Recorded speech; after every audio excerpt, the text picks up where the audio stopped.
खालिस्तान को लेकर भारत और कनाडा के बीच रिश्तों का तनाव बढ़ता जा रहा है।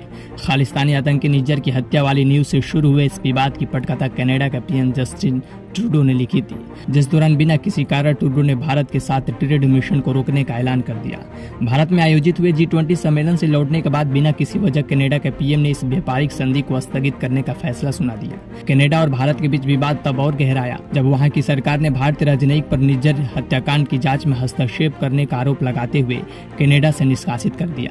वहीं कनाडा के इस अनुचित फैसले के बाद भारत ने अपना उचित कदम उठाया और भारत में रह रहे कनाडाई राजनयिक को भी बाहर का रास्ता दिखा दिया। अब दोनों देशों में बढ़ रही तल्खी के बीच सबसे बड़ा सवाल उठ रहा है कि क्या भारत और कनाडा के बीच सदियों से बना व्यापारिक और कूटनीतिक रिश्ता हमेशा के लिए टूट जाएगा।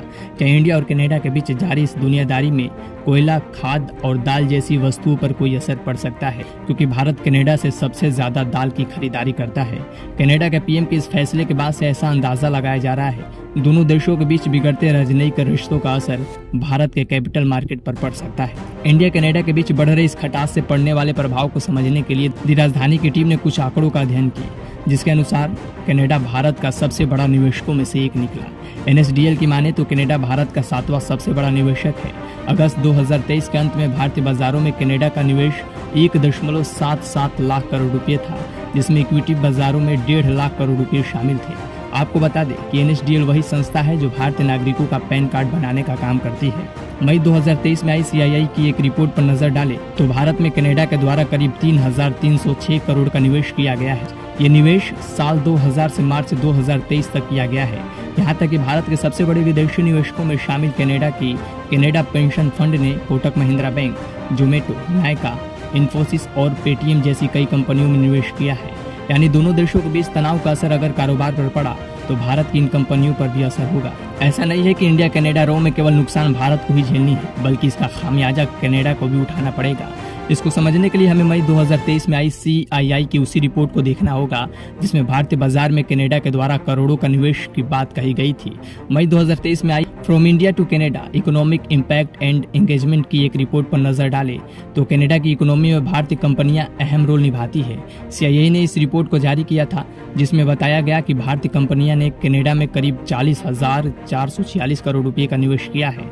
भारतीय कंपनियों की वजह से कनाडा में 17,000 से अधिक लोगों का रोजगार मिल रहा है।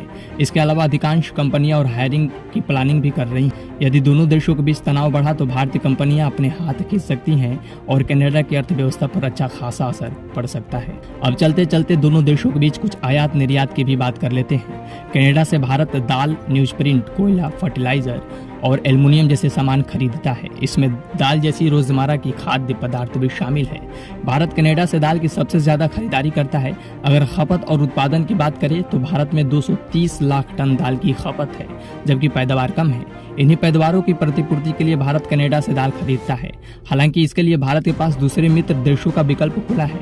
यदि कनाडा दाल जैसी चीजों पर प्रतिबंध लगाता है तो भारत दूसरे देशों से इसकी खरीदारी की योजना आराम से बना सकता है।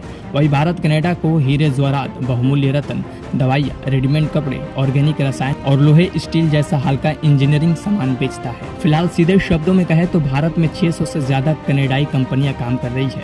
यदि दोनों देशों के बीच मामला कारोबार तक पहुंचा तो कनाडा के साथ भारत को भी नुकसान उठाना पड़ेगा। वैसे आप क्या सोचते हैं भारत के प्रति कनाडा के रवैये को लेकर? हमें कमेंट बॉक्स में जरूर बताएं और ऐसे ही तथ्यात्मक कवरेज के लिए बने रहिए दी राजधानी के साथ।